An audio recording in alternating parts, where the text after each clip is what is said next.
খুব অল্প মশলায় ঝটপট আর খুব মজাদার একটা বিরিয়ানি রেসিপি শেয়ার করব, যেটা কিনা চাইলে আপনি যে কোনো অনুষ্ঠানেই ঝটপট করতে পারেন, মেহমান আসলেও ঝটপট বানিয়ে নিতে পারেন, এমনকি আপনার বাচ্চাদের বায়নাতেও ঝটপট বানিয়ে দিতে পারেন। তো চলেন দেরি না করে রেসিপিটা শুরু করা যাক। আসসালামু আলাইকুম, কেমন আছেন আপনারা সবাই? আশা করি আল্লাহর অশেষ রহমতে সবাই অনেক অনেক ভালো আছেন। বিরিয়ানির জন্য আমাদের কিছু চর্বি, হাড্ডি এই ধরনের মাংস হলে না সব থেকে ভালো হয়। চুলায় একটা পাতিল বসিয়ে দিয়েছি আর এর মধ্যে পরিমাণ মতো তেল দিয়ে দিয়েছি আর দিয়ে দিয়েছি কিছু গোটা মশলা, ওই তো ডালচিনি, এলাচ, লং, এগুলো আর কি।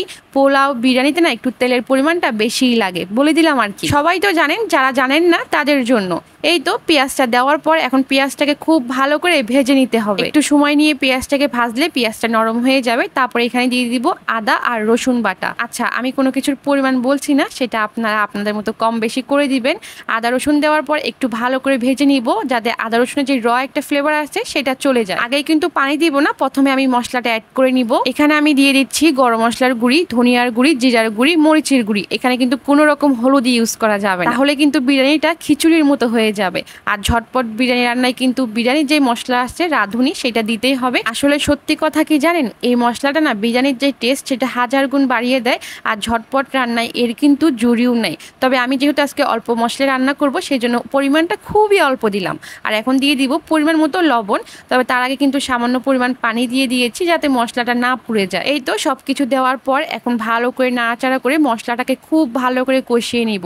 মশলা যত কষাবেন বিরিয়ানি বা মাংস সব কিছু খেতে কিন্তু ততই বেশি মজা লাগবে। আর এই যে আমার কিন্তু মশলাটা খুব ভালো করে কষানো শেষ, দেখেন তেলটা কিন্তু উপরে ভেসে উঠেছে। এই পর্যায়ে গিয়ে আমি এখন যে মাংসটা সেটা দিয়ে দিব। আমি কিন্তু মাংসগুলো ছোট ছোট করে কেটে নিয়েছি। প্রথম যে একটা বড় দেখতে পাচ্ছেন, ওইটা পুরাটা একটা হাড্ডি, যেটা কিনা আমার পক্ষে কাটা সম্ভব ছিল না, যার কারণে আমি ওইভাবেই দিয়ে দিয়েছি। তো এখন দেওয়ার পর আমি ভালো করে নাড়াচাড়া করে ঢাকনা দিয়ে ঢেকে দিব। আর ঢাকনা দিয়ে ঢাকার পরে কিন্তু আমি কয়েকবার এভাবে ঢাকনা তুলে তুলে নাড়াচাড়া করে দিয়েছি। এখান থেকে কিন্তু অনেক পানি বের হয়েছিল, যেটা দিয়ে কিনা মাংসটা অনেকটা প্রায় 50% মতো সিদ্ধ হয়ে যাবে। আমি কিন্তু এটাকে ভালো করে কষিয়েও নিচ্ছিলাম। এই দেখেন মাংসটা কিন্তু আস্তে আস্তে কষছে। আমি এই পর্যায়ে চুলার যে আঁচটা সেটা মিডিয়ামে রেখেছি। তেলটা ভেসে উঠেছে। এই পর্যায়ে এসে এতে আমি দিয়ে দিব টুকরো টুকরো করা আলু আর গাজর। এই আলু আর গাজর দেওয়ার কারণেই কিন্তু বাচ্চাদের কাছে এই বিরিয়ানিটা অনেক বেশি পছন্দের হয়, প্লাস হেলদিরও হয়। এই বিরিয়ানি হলে বাচ্চাদের আর কিছুই লাগে না। আমি সেটাকে আবার নাড়াচাড়া করে ঢেকে দিয়েছি। এই পাশে আমি এই চালটাকে, এটা কিন্তু পোলার যে চিনিগুড়া চাল আছে সেইটা আমি 10 মিনিটের জন্য ভিজিয়ে রেখেছিলাম। এখন আবারও চালটাকে ভালো করে ধুয়ে আরও 10 মিনিটের জন্য পানি ঝরাতে দিব। চালটা যত করে পানি ঝরবে, যত ভালো করে পানি ঝরবে, এটা কিন্তু ততই ঝরঝরে হবে। এর আগে আমি সামান্য পানি দিয়ে দিয়েছিলাম, যার কারণে যাতে করে মাংসটা খুব ভালো করে সিদ্ধ হয়ে যায়, যেটা হয়তো ভিডিওতে স্কিপ হয়ে গেছে। এই পানিটাকে আমি জাল দিয়ে ভালো করে একেবারে শুকিয়ে নিয়েছি। তেলটা উপরে উঠে এসেছে। এই পর্যায়ে এসে আমরা যে চালটা ধুয়ে রেখেছিলাম, পানিটা ভালো করে ঝরিয়ে সেটাকে অ্যাড করে দিব। অনেকে দেখা যায় মাংসটা তুলে রাখে, তারপর সেই তেলে এই চালটা ভাজে। আমার কাছে সেটা অনেক বেশি প্যারা মনে হয়। আমি ঝটপট যেভাবে রান্না করি সেটাই শেয়ার করছি। চালটাকে দেওয়ার পর আমরা কিন্তু খুব ভালো করে 2 থেকে 3 মিনিট ভালো করে ভেজে নিব।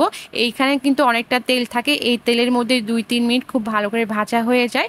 তারপর পরিমাণ মতো পানি দিয়ে দিব। বিয়ের পরে পোলাও বলেন, বিরিয়ানি বলেন, এতবার রান্না করেছি যে পানি এখন আর মেপে দিতে হয় না। তারপর আপনাদের জন্য বলে দিচ্ছি, আপনারা 3 কাপ চাল দিলে 6 কাপ পানি দিবেন, 2 কাপ চাল দিলে 4 কাপ পানি দিবেন। আমার যেই নতুন আপুরা আছে তাদের জন্য বলে দিলাম, যা চালটা একটু পুরানো হলে তাহলে দেখা যাবে 3.5 কাপ বা একটু বেশি দিবেন আর কি। চাল যা দিবেন তার থেকে ডাবল পানি দিবেন। এখানে আমি কিছুটা গুঁড়ো দুধ দিয়ে দিচ্ছি। আপনারা চাইলে এই পর্যায়ে বেশি করে আস্ত কাঁচামরিচ দিয়ে দিবেন, এতে করে খুব ভালো একটা ফ্লেভার আসবে। আমি কিন্তু কাঁচামরিচ আগেই 2টা দিয়েছিলাম, এখন আর দিচ্ছি না, যেহেতু এটা আমি বাচ্চাদের জন্য রান্না করছি সেই জন্য। তবে কাঁচামরিচ দিলে এই টেস্টটা অনেক ভালো আসে। আর এই যে এখন দেখলেন, এখন আবারও সামান্য করে আমি বিরিয়ানির মশলাটা অ্যাড করে দিলাম, এতে কিন্তু বিরিয়ানির খুব সুন্দর একটা ফ্লেভার আসে। আর আচ্ছা, আমি এখন যেটা দিচ্ছি সেটা অপশনাল। এখন আমি পোলাও পাতা দিয়ে দিয়েছি। পোলাও পাতা অবশ্যই সবার কাছে থাকে না, দিলে কিন্তু এতে অনেক সুন্দর একটা ফ্লেভার অ্যাড হয় আর কি। আর এই যে এটা কিন্তু অলরেডি বলক চলে এসেছে আরও 5 মিনিট আগে। এই পর্যায়ে এসে আমি চুলার যে আঁচ সেটা মিডিয়াম করে দিয়েছি। আচ্ছা, পোলাও না 3টা ধাপে রান্না হয়। প্রথম ধাপে যখন আপনি পানি দিবেন তখন হাই হিটে থাকে, যখন এটা বলক আসে তখন মিডিয়াম হিটে থাকে, আর যখন পানিটা একেবারে কমে আসে তখন একেবারে লো হিটে থাকে। আচ্ছা, এই পর্যায়ে হচ্ছে চুলার আঁচটা লো হিটে আছে। আর এখন দেখছেন চারপাশে ছিটিয়ে দিচ্ছি, সেটা হচ্ছে ঘি দিয়ে দিচ্ছি চারপাশে ঢুকিয়ে ঢুকিয়ে। আর এর আগে আমি হচ্ছে কিছুটা কেওড়া জল দিয়ে দিয়েছি যাতে একটা শাহি ফ্লেভার আসে। এই বিরিয়ানিটা আমি আমার মেয়ের জন্মদিনের দিন রান্না করেছিলাম, অনেকে এই রেসিপিটা চেয়েছেন। আর এই যে দেখেন আমি হচ্ছে কিছুক্ষণ ঢেকে রেখেছিলাম। এই যে বিরিয়ানিটা কিন্তু একেবারে পারফেক্টভাবে কুক হয়ে গেছে। যেহেতু এটাকে দমে রেখেছি, মাংসটা একেবারে পারফেক্টভাবে একেবারে সফট হয়ে গেছে। এই যে আমি এখন হচ্ছে উপরেরটা নিচে দিব, নিচেরটা উপর দিব, মানে উপর নিচ করে দিব। তারপর একেবারে ঢাকনা দিয়ে আমি এখানে দমে বসিয়ে রাখবো। যখন সার্ভ করবো এটা একেবারে ঝরঝরে হয়ে যাবে। বিশ্বাস করেন এই বিরিয়ানিটা এত ঝটপট রান্না করা যায় আর এত বেশি মজার হয়। যখন ঝটপট মেহমান আসে বা কারোর জন্য কিছু করতে ইচ্ছা করে তখন কিন্তু আমি এইভাবে এই বিরিয়ানিটা রান্না করি। আপনারা একবার হলেও ট্রাই করবেন। কার কাছে কেমন লেগেছে অবশ্যই জানাবেন। তো যাই হোক, আজকের ভিডিওটা এতটুকুই ছিল। এখন এটাকে ঢেকে আমি আরও কিছুক্ষণ দমে রেখে দিব। একেবারে যখন সার্ভ করব বা সবাই মিলে খাবো তখনই ঢাকনাটা তুলবো যাতে বিরিয়ানিটা গরম গরম থাকে। আমরা জানি বিরিয়ানিটা কিন্তু গরম গরম খেতে সব থেকে বেশি ভালো লাগে। যাই হোক, সবাই ভালো থাকুন, সুস্থ থাকুন, দেখা হয়ে যাবে আবার। খুদা হাফেজ, আসসালামু আলাইকুম।